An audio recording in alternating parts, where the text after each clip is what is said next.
Rede mit seinem Angesicht.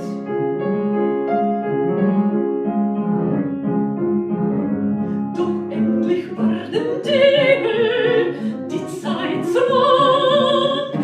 Macht das Bächlein tückisch Trübe, und wer es gedacht, zückte seine Rute und fischt nun das Fischlein so betrug.